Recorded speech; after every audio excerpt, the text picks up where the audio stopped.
Good morning, everybody.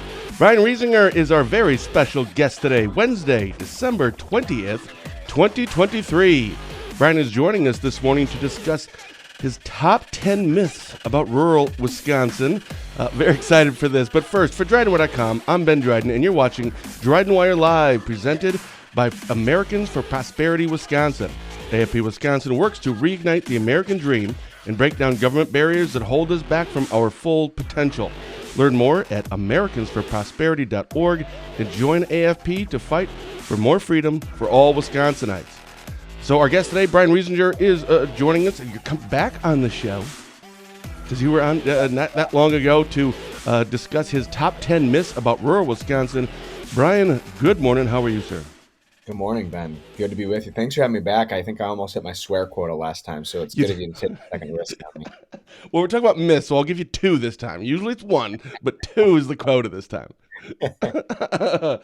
So we have a hard cutoff time, 9 o'clock Central Time, so we only have 28 minutes. We have 10 things to get through, maybe some bonus ones. So we want to get to those, but first, for people who don't know you, you have this, kind of came up with this list of the top 10 myths about rural Wisconsin. And maybe it's just like rural communities in general, but we focus on Wisconsin. But why this list? Are you a city guy? Are you a country guy? What gives you kind of the, actually, I think I can go with this list and it's legit, and here's why. Yeah, it's a great question. You know, they say if you've been hit by enough trucks, you're qualified to cross the street after a little while. And so the reason I had something to say about this is I grew up on a dairy farm in southern Wisconsin, and that's my roots. But I've also lived all over the country. I was in journalism for a number of years, public policy, and now I'm a columnist and consultant.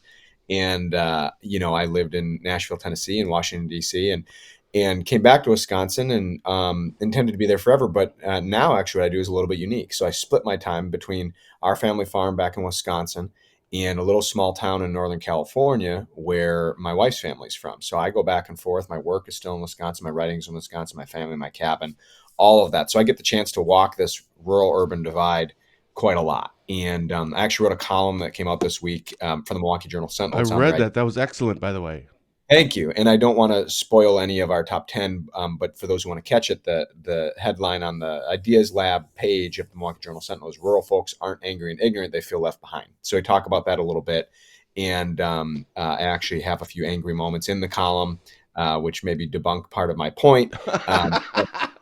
I get it. This is a complicated issue, as we'll see as we get in the list. So that's me, and I'm happy to be here talking to you about it today. I love it. Well, let's get right to it right away. Here is we'll just call it our, but really it's pretty much yours. I'm totally taking credit for some of it, even though I shouldn't. Number 10, we are ignorant. You go ahead. Ignorant rednecks. Hold on. That's number 10? I would have put that one in top 3 probably. Right. This gives people a lot to look forward to, right? Because this is where we start. The funny thing about the "we aren't ignorant rednecks" thing is, it's not like we don't do things that might look that way. And it's not like we don't, embrace parts of this. Like there's parts of this where I'm just like, I'm happy to let parts of the world pass me by. Right. And I think everybody is like that right now. And the reality is that, people where I'm from and where you're from and who I've met all over the country in different rural areas, they're as plugged in as anybody. I learned about, Oliver Anthony, this viral country music sensation that overtook Jason Aldean a couple months ago. I learned about him from people back home who saw it on TikTok, who saw it, who saw it on Facebook, who are, whatever the case may be. People from all over are more plugged in everywhere. Now, how good of information are people getting from the different sources that are out there? That's a question we could ask about urban and rural, everybody. We're all swimming in information, some of it good, some of it bad, but people are as plugged in as anywhere in a family farm like where I'm from or other rural parts of the state. I would agree. And I think you hit it right on the head that it's kind of universal, whether it's urban or rural areas. But the redneck part, I guess I never looked at the definition of redneck. But in rural northwest Wisconsin, where I'm from, I don't usually hear the redneck part, but maybe backwards or something. Right. Do you think movies play a part of this in TV shows where they're always, anytime they're out in the rural area, they kind of stereotype us and kind of put us, typecast us as these hillbilly idiots? Totally, for sure. And then also, like, you roll up to our farm on a summer after making hay, everybody's got a bright red neck that's been burned in the sun. You know what I mean? So like Yeah, these yeah, stereotypes are out there, and then you meet somebody and there might be little elements of it that have kernels of truth, but it's really not. And you yeah. gotta look deeper. All So right, so number 9 of your top 10 myths about rural Wisconsin. We are angry. Hey, yeah, Brian, how I does that already one make you feel, buddy? it makes me so mad. This one's a little self-fulfilling because it does make me mad, and I've encountered this all over the country where people think this, and it makes you feel that way, right? So it's one of those placebo effect things. But the distinction here is, I think people who grew up or live in rural areas are frustrated sometimes with what's going on in the world, for sure. But it's not just an anger. It's not, it's more of a feeling. I feel like sometimes like the world is leaving us behind, Mm, and thinks that it's progressed beyond some of the things that we have. And there's a lot of timeless values and good things about life that happen when you grow up close to the land or in a little bit smaller place where you know who you are. And and it's a shame that people feel like the rest of the world is passing them by. I know what that feels like, and it's not just raw anger. There's something more to it that we got to figure out. Well, so I've lived in like the Eau Claire, which isn't a very big city, Eau Claire, Wisconsin, but I also lived in the Twin Cities in my 20s. Um, we should almost do like a top 10 myths about or city folk. That'd be fun. Yeah, But with traffic and the hustle and bustle, I don't know, when in rural areas, things just kind of slow down a little bit. And your blood pressure isn't up as high, I feel like, just on like a daily basis. Like you were just saying, I mean, how do you go out and work in the field and come back and be angry about everything? Now, businesses are businesses. There's good years, bad years, etc. But really, totally. angry? All right. Number 8 on your list is we are stuck in rural areas. Explain that one. Yeah. This is something that I encountered a lot as I went around the country. I'll have people who will say, "Oh my goodness, how does your family do it back there?" And it's like, well, we're not living on a broken raft in the middle of the ocean. You know what I mean? It's a Yeah. beautiful place. And so I think that sometimes people think that because of some of the things that are going on. I mean, there's sometimes challenge creating economic growth in rural areas. There are different things, different challenges that rural areas deal with. People think that just because of that, it must be that you never got out, that kind of thing. And I most of the people I know in rural areas are as happy or happier living where they are than people who live in urban areas. And people live there for a lot of the reasons that you just said. I mean, one, you grew up there, it's your roots. If you didn't and you moved there later, you realize that it's a chance to get away, get to know yourself, not be part of the rat race. There's family reasons. There's good economic reasons because sometimes you can find opportunity out in rural area that you couldn't in urban areas. Mm-hmm. During COVID, we had people leaving cities in droves. It was actually one of the only times in our more recent history where we had a reversal in terms of migration from rural to urban. It was people going from urban to rural. So there's a lot of reasons to live in rural areas, and being stuck there isn't really very high on that list in my book. I agree. And there are a lot of people. I mean, you just got finished saying you were in DC, but you grew up in a rural area. I grew up in a rural area outside of Shell Lake, and Shell Lake has like 1,200 people in it, and we were, 4 miles out of town. And I left Eau Claire again. Cities gone. I loved it. I loved the cities. It's so much fun. Yeah. But as I got older, I'm like, yeah, I kind of want to go back. I kind of want to go back. All right, number 7 on the top 10 myths about rural Wisconsin is we seem nice, but secretly hate vacationers. So I feel like this is a twofer here. Yeah. That's the Yeah. we seem nice, and then we secretly hate vacationers. Why is this one on your list? Yeah. Well, this one is a little bit of a Northwoods take, and so I'm gonna need a little bit of your help on this. I can speak to the southern part of the state, Sure. which is where we get a lot of we'll call them the fibs, and I'm not going to say what that is because then I'm going to hit my swear word quote on the Yeah, first. yeah, yeah. It's the people from Illinois who treat Wisconsin like a vacation home. And there's a lot of nice people. There's a lot of frustrating people who come up and do that. But the reality is, if you come to Wisconsin, you're gonna meet farmers. You're gonna meet people around town who are gonna be friendly, who are gonna say hello. And my thing is, like, I actually think we're fairly straightforward. If you're doing something that's making people mad, like if you're out there blowing an air horn on deer hunting morning, stuff like that, like people are gonna say, like, "Hey, like, what are you doing?" So I think the idea that Midwestern people and rural people are nice, but like secretly hate those vacations just isn't quite right. I think people are genuinely nice. And I think if you tick off somebody from a rural part of a Midwestern state enough that it matters, they're probably going to say it straight to your face. Yeah. So that's my take on this one. But there's a whole other world of northern Wisconsin that deals with vacationers as a really big part of the economy. And so, your take on that one? No, you're 100% right. You just nailed it right there. I don't think, first of all, I'm not going to use the word hate, even though it's totally perfect for the, for the myth. Frustration, maybe. But to start with, so there's 2 points here. One, we understand that this is a huge impact on our economy. There's some businesses that make 80% of their yearly profit in a 4 to 5 month period in the summertime. Now, it's more than just summer. It's also deer hunting and winter sports and snowmobiling, but a lot of it is summertime. We all understand this. Like, we all understand this is very necessary for our economy. But in terms of do we hate vacationers? The only time where I think we all get a little frustrated, at least up here in Northwest Wisconsin, is the traffic. Yeah. But we understand why there's the traffic, so therefore it's like we could tolerate that. It's just that, our roads really aren't designed for, if we have like 5,000 people a day going on one road and all of a sudden it's 30,000, well, that's where it gets a little weird because we're not used to traffic. So I do know that we can get frustrated about the traffic, but I also do believe firmly that we all get it. Yeah. And we actually welcome them. And this is a big part of our, as you mentioned, economy. Well, universal traffic frustration is a truth of this world. So if I see some people who are angry about traffic, come to a city. Yeah. Yeah. All right. Next up, number 6, candidates for elected office don't care about us. I feel like I have to cheat on this one, and I think I have to talk about 6 and 5 together. Okay, we'll put up 5 as well then. Candidates for elected office do care about us. So how can we have 2? What? So I think both of these things are false, which means that there's 2 things that are true at the same time. And when we talk about, candidates for elected office don't care about us, Wisconsin was flyover country for a lot of years, and it was taken for granted for a long time by one side and written off for a long time by the other side.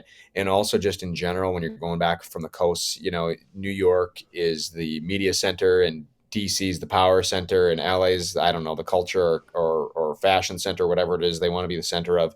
And, places like Wisconsin are just sort of the center of the country that people wave at as they fly over. That was the thing, right? So there's a real element to that where people still don't understand our part of the country. They talk about it. They think they do. They try to, which maybe means they care on some level, but they haven't come to understand it. So there's still an element of flyover country that exists. Now, the flip side of that is candidates for office do care about us. Wisconsin is literally the most narrowly divided battleground state in the country. It is now for several presidential elections running, been among the closest states, along with places like Michigan and Georgia and Arizona and Nevada, Pennsylvania. And it's really the closest of all of those. And our races for governor and U.S. Senate are among the closest in the country. So that makes candidates for elected office care very much about Wisconsin. But the issue is that they still haven't gotten down to that level, in my mind, for many of them, of really understanding what people are going through. And so that's why these 2 things are true at the same time.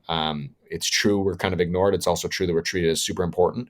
And I think what we need to do is get past that lip service, get past that box checking, and really get public policy oriented in a way that is helping figure out what can we do for rural, not just rural Wisconsin, but rural areas like it. What can we do for the heartland?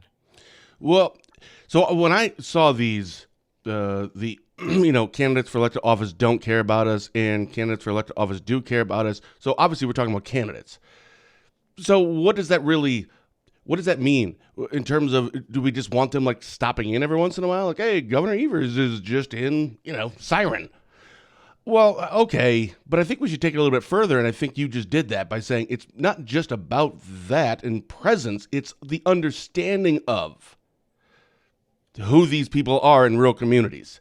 Yeah. And I think that's really good. I really like that take on that, because I always viewed it just as, candidates for state offices anyway really come up here, and it kind of makes sense because where's the population, where you can get your biggest, bang for your buck, as it were. But it's the understanding. Yeah. That's brilliant. I really like that. Well, and like where I'm from, Southwest Wisconsin, it's not different from where you're from, where we're kind of stuck. Right. We're in that Madison media market, but all anybody does is scream at the TV at night. You know what I mean? It's like, I do know what you mean. there aren't major cities in Southwest Wisconsin that give it so it just isn't a huge media market. And so Yeah. people, whether it's, I mean, I think Wisconsin politicians do a pretty good job of trying to connect. But especially when you have people parachuting in from out of state, you hit one of the major media markets, neither of which, I mean, we might technically get the TV, but we don't really live in any of those. And so you might see them once in an election year because they Right. got lost or because they decided that they would take the scenic route between Madison and the Twin Cities, whatever the case might be. So. Yeah. All right. Number 4 on your top 10 myths about rural Wisconsin is we never leave our rural area. Well, I'm not only a example of this not being true, but I got to go beyond that because I'm a little bit of a special case, having lived all over the country and also tried to remain in touch with my roots and now doing what I'm doing, going back and forth. So I'm a little bit of a unique case, but orbiting around me is something I think is very, very common, and it's one of only a number of ways. Like my parents, would have never chosen to fly to California earlier this year if they had making a list of things they want to do. Right. But they come to see me. And the reality is that people who are from rural areas, they've got family all over the country on top of going on vacation, on top of wanting to see and get to know our world. I mean, the number of farm families I know who've gotten the kids in the car and driven to Mount Rushmore, you know what I mean? And so I just think that it's maybe a variation on that idea that we're stuck. But people from rural areas breathe in a lot of this culture and a lot of this country in a way that I think people don't understand. Yeah, I want to go back to see exactly what it was. We never leave our rural area. I mean, you're always comforted. My sister lives over in the north side of the Twin Cities. She and her husband and her family, Fridley, Blaine area, something like that. And she's even said when she's come over here back home that, I go to the same grocery store, which is the closest to my home, the same movie theater. It's the one closest to our home, the same Home Depot, because it's because ironically, just because we're on the north side of the Twin Cities, we don't go down to Minneapolis just to go, ooh, look at the buildings. Right. We're all still pockets of these communities anyway. Right. So I think that there is truth to it, and I understand it, but yeah, it does it's more of a negative connotation when you talk about rural people. Nobody says anything about my sister. Whoa, you haven't gone down there? Well, I went to a museum 6 months ago in St. Paul, and nobody thinks twice about it. But here, it's when's the last time you left the county? 6 months ago. But I didn't need to go anywhere. And totally. So, I think you said it. Look, I mean, everybody has routine wherever you live, whether you live in a small town, you live in the country, live in a suburb, live in a city, everybody has routine, places they go, things they do. But when it comes to people who live in rural areas, people think that's all they do, and it's just it's a stereotype. That's why it's a myth. Yeah. All right. Number 3 on the top 10 myths about rural Wisconsin, we lack basic necessities like electricity or plumbing. This one blows my mind. Come on. You can't actually tell me that there's people out there that think we don't have plumbing? we got to give credit to your outstanding social media audience because they put this one out there. And they killed it. Mine. Yeah. There were so many of these that we could have done a top 50. Yeah. Yeah. Or they added to something we were trying to say. But this one, I mean, this was a very common one on your Facebook page. I was amazed by that. And I think, I have encountered that once or twice. It's not pervasive, but when it it only has to happen once, right? For it to be what the hell? You know what I mean? Exactly. And I think, honestly, you talk to people, for me, so I'll talk to people when I'm living in DC years ago or whatever the case may be. You're talking to people who've never seen a place like where I'm from.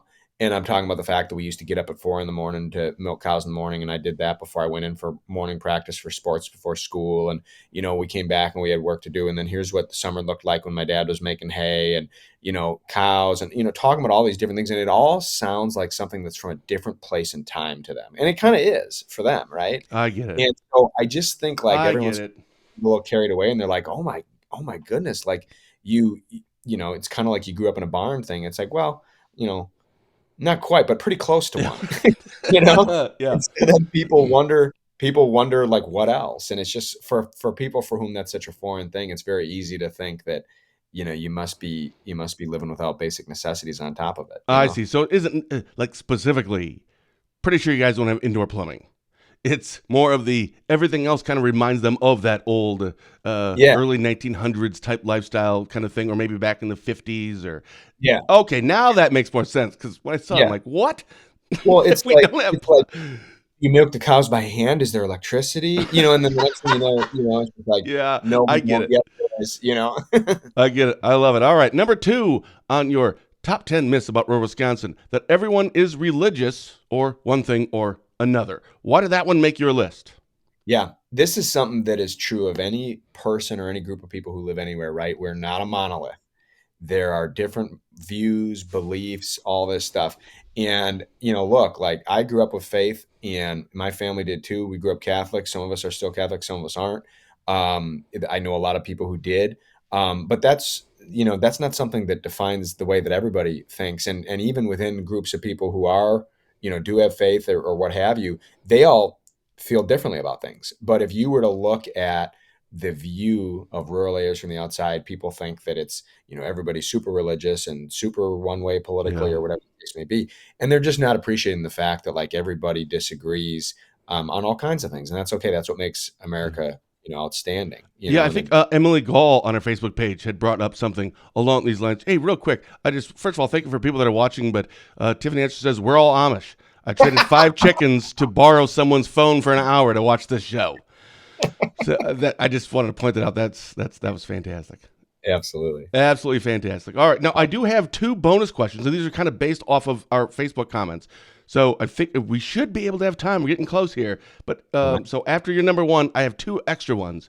But here is on your list of the top 10 myths about rural Wisconsin that we marry our cousins. That can't be true. That can't be true. Come on. Nobody actually, that is, I'm sorry, I'm going to push back on this one. There's no way that people actually think we marry our cousins.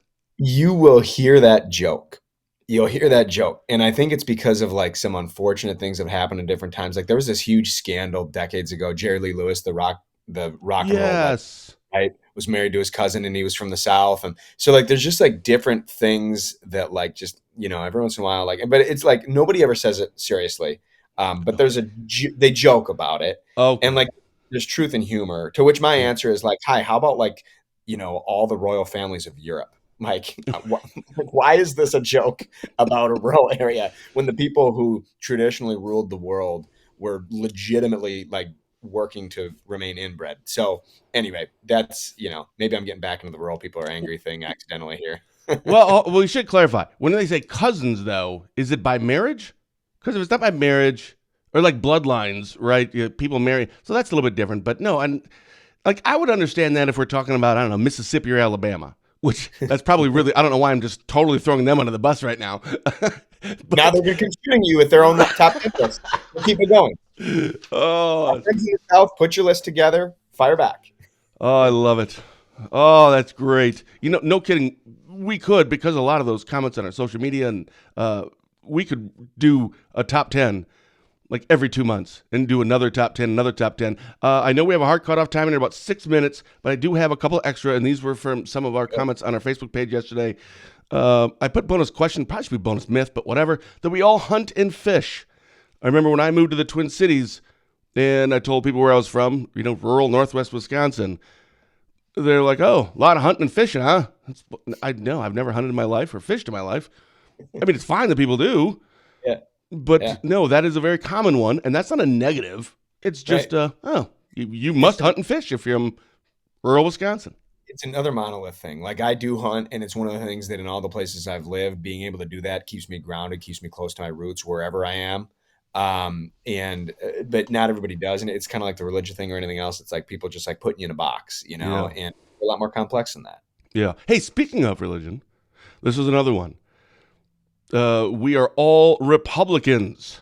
And that one I hear often. I mean, I hear that one a lot. I'm sure you have as well. So those are 2 that I had put up. So what do you think about that? Have you heard that before? And what are your thoughts? Yeah. Absolutely. Well, it's the same thing as like the monolith thing, the idea that, you must all think alike. And, it's true that rural areas have trended Republican in recent years. It's also true that like, 10, 15 years ago, there were a lot of rural areas that were strong for Democrats, in an era where the party had more of a connection with the working class. Mhm. And so I think that it's just one of those things that like it tends to be a little more true now than it used to be, but it still assumes that rural people are a monolith, that everybody's thinking the same. And that's not true. What I've seen whether it is the days where you had some kind of blue dog Democrats, working class Democrats, whether it's a day where you had, rural Republicans, whatever the case may be. What I've always observed is that people from rural areas are very independent minded.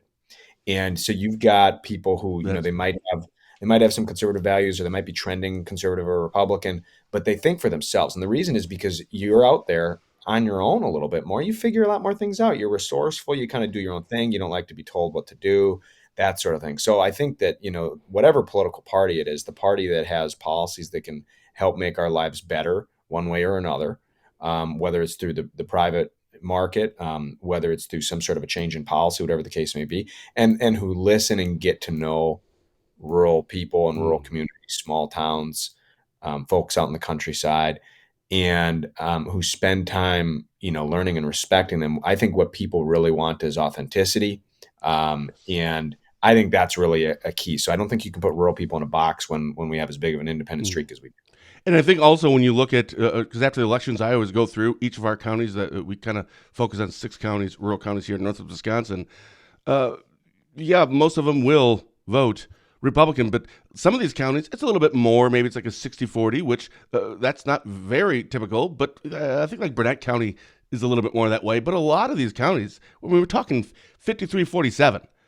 Yeah. And so going to we're all Republicans, it's 53% of our voters voted Republican, but 47, and that's as close to 50-50. I just seriously, it's not all just one side. And I also find it interesting, and maybe this was true for you down where you grew up down in southwestern Wisconsin. But when I look at, we'll just use Washburn County where I live right now. There's 2 cities, Shell Lake and Spooner, and then a whole bunch of towns and townships. But Spooner, the largest city in Washburn County, I don't know what we have, 2,100, 2,300 people, a little over 2,000.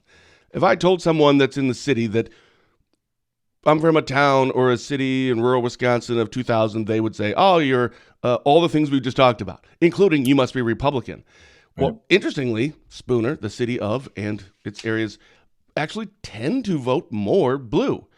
Yeah. But the further away from the city. So it's really interesting, that dynamic, that even in a small town of 2,100 or city of 2,100, it's still urban for Washburn County. Yeah, I find that fascinating. Do you see that when you look at polling stuff? Because I know you used to look at that stuff all the time. Did you see that down there too, or is that unique to us? No, it's true. It's all over. You see that breakdown all over the place, and urban tends to be a little bit more liberal and Democratic, and rural areas tend to be a little bit more Republican conservative. But there's a ton of mixing, pushing, and pulling. The other thing that you'll find in rural areas is that you got a lot more people who may have voted for one party or another earlier in their life who now vote differently, and that goes into the independent streak. That goes into, I'm going to do what I think is right, that kind of thing. And I think the party that people feel like is fighting for them is the one that's going to have, success in rural areas over the long term. And that's changed different times over the years. And I think, you find a lot more, if you find a trend toward conservatism, I would say it's more of a trend toward independent conservatism, where it's just like they've got some values that they care about. But, the party itself, political parties got to earn trust. Both of them. Agreed. You have an article that came out in the Journal Sentinel yesterday. What was the headline again? So people can look it up. We'll put it on our website later on today so people can see it. What was that headline? And just do a real quick, we only have about a minute left, a real quick overview of what that story is and why people should check it out. So check it out on jsonline.com on the Ideas Lab tab. You got to go to the Ideas Lab page, their opinion page.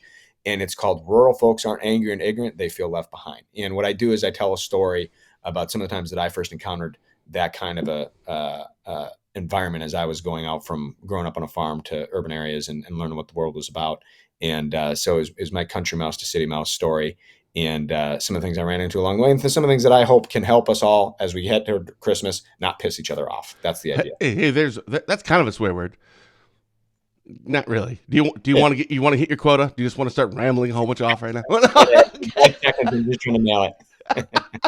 Go to JS Online, check that out. I read it yesterday. It was an excellent article.